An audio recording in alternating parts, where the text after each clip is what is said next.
Salut à tous, on se retrouve pour un nouveau numéro de Rubik's au Cube et aujourd'hui on va parler d'Horace, la pièce de Thomas Wiseau. Enfin, mis en scène par Thomas Wiseau, le texte est de Pierre Corneille.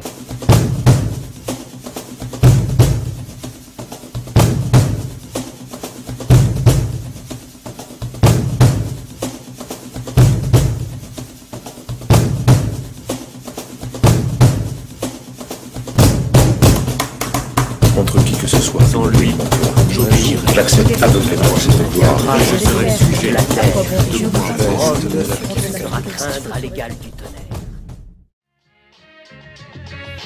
1, 2, 1, 2, 3, 4.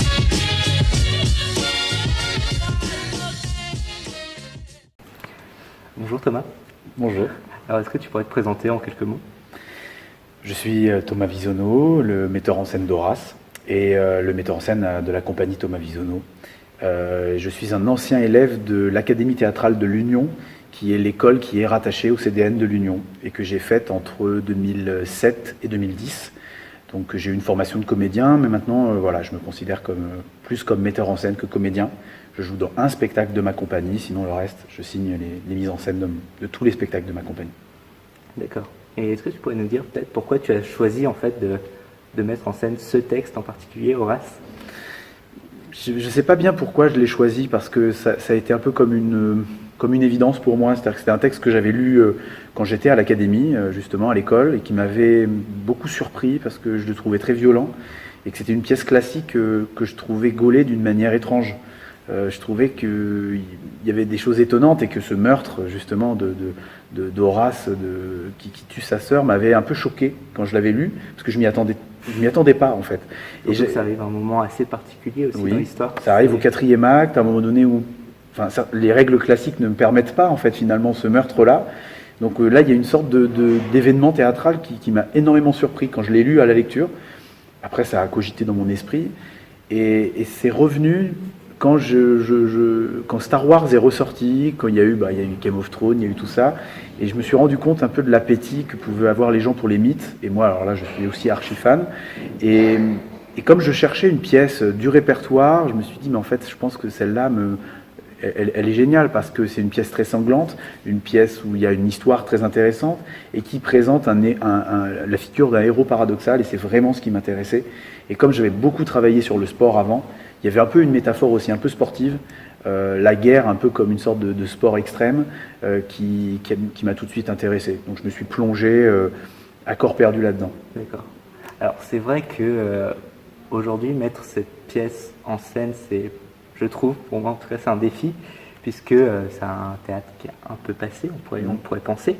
D'ailleurs, dans une interview, tu dis que c'est un retour au vieux théâtre, en fait, où on retourne aux mots. Et est-ce que, en disant ça, tu veux dire que la mise en scène n'est pas importante?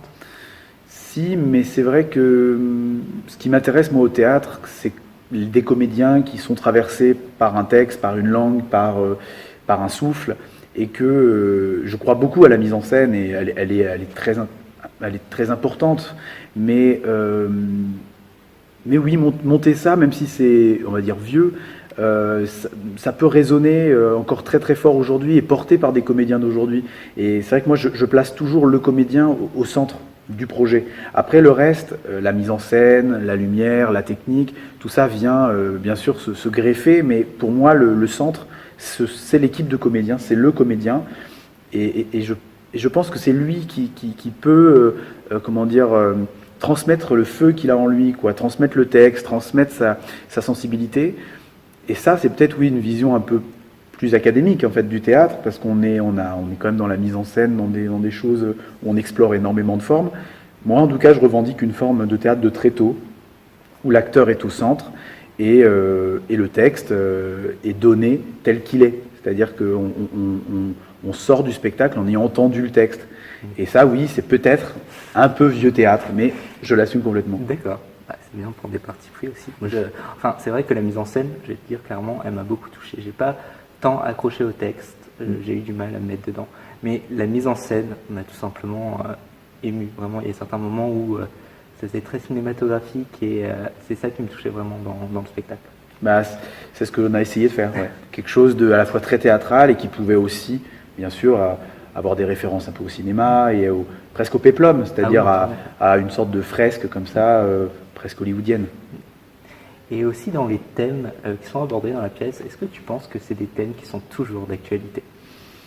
Moi, je pense, mais je pense que c'est des thèmes qui nous dérangent d'une certaine manière. Ce qui est étonnant, c'est que c'est une pièce qui a été beaucoup étudiée au lycée avant et qui ne l'est plus du tout maintenant. Et je pense parce que maintenant, elle pose un problème, cette question du patriotisme, de l'héroïsme, de l'honneur. C'est des questions qu'on n'a pas très envie de se poser parce qu'on n'a plus de rapport direct à la guerre, on va dire, en tant que citoyen lambda. Mais en même temps, elle est toujours là, et il y a toujours des guerriers pour garantir la paix, et qui dit guerrier, héros, dit forcément aussi faire le sale boulot, et à un moment donné, qu'est-ce qu'on fait de ces gens? C'est-à-dire que la violence, elle est toujours là, en fait, et le meurtre est toujours là. Donc, les sociétés sont quand même construites sur une sorte de pacte social, on va dire, assez mince, et on le voit bien aujourd'hui. Et c'est pour ça, oui, que je pense que cette pièce est très, très actuelle, parce qu'elle est très politique, et qu'on voit bien aussi à quel point l'époque réfléchit sur la politique, mais après elle pose des questions. Et Horace est quand même un sujet épineux, parce que il a eu raison presque de tuer sa sœur, même si c'est l'acte le plus horrible qui soit, et on ne sait pas quoi faire de ce personnage, et comment le considérer. Et moi, c'est ce qui m'intéresse, c'est un peu l'effroi que peut provoquer cette pièce, et ce personnage, et de provoquer chez le spectateur une réflexion, qui puisse observer ce monde-là, pour y réfléchir sur notre propre monde actuel. Oui. Et est-ce que tu penses qu'on a encore besoin de héros? Parce que là, peut-être en parlant de ça, je fais référence à une affiche de Barbara Kruger, une artiste américaine, qui, comme slogan sur son affiche, dit on n'a plus besoin de héros. En tout cas, je constate qu'on en a beaucoup autour de nous et que la société passe son temps à en créer des héros. Et que les footballeurs, les films, le cinéma regorgent comme ça de figures héroïques. Et moi, ça m'inquiète beaucoup parce que pour moi, le héros est toujours quelqu'un de paradoxal. Et moi, je pense que nous, on n'a pas besoin.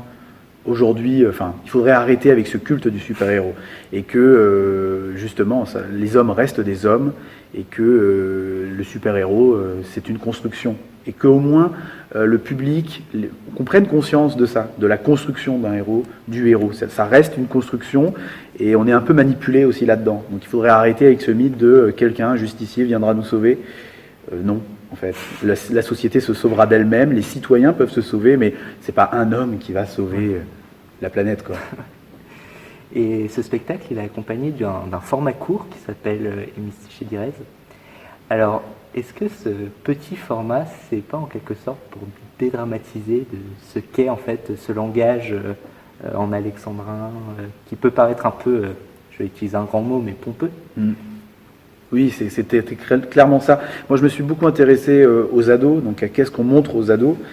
Et là, Horace, moi, ça me plaît vraiment de leur montrer. Mais c'est vrai que très vite, je me suis dit, j'aimerais bien peut-être commencer le dialogue avec eux autour d'Horace avec une petite forme qu'on jouerait dans leur salle de classe ou ailleurs, pas forcément au théâtre, qui pourrait un peu les déstresser par rapport à l'alexandrin, leur rappeler aussi ce qu'est l'alexandrin, pourquoi cette forme-là est si importante dans la poésie française, parce que c'est quand même la forme poétique française. Et c'est pas pour rien. Les 12 pieds ont un sens, et c'est parce que notre langue a une métrique particulière qui trouve son aboutissement et son rayonnement dans l'alexandrin.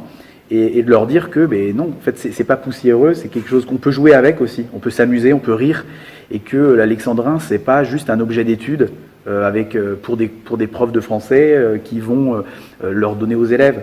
C'est une manière aussi vraiment de décomplexer les lycéens, mais pas que, même tout le monde, sur l'alexandrin et sur la culture. C'est-à-dire qu'on peut s'amuser à écrire des poèmes, à écrire des alexandrins. Corneille, Racine le font magnifiquement, mais oui, c'était une manière de dédramatiser l'acte, d'aller voir une pièce tragique de 2 heures en alexandrin. 2h10. 2h10. Voire même des fois ça vire jusqu'à 2h12, 2h13. C'est la tension qui fait les 2 minutes en plus. C'est ça, oui. Et puis on est toujours sur la corde, quoi, avec ce genre de répertoire.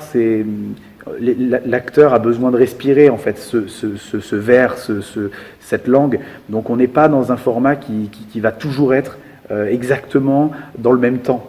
Et c'est ça qui est passionnant même en tant que metteur en scène à observer, c'est que tous les soirs, les acteurs remettent un peu, on va dire, leur vers en jeu.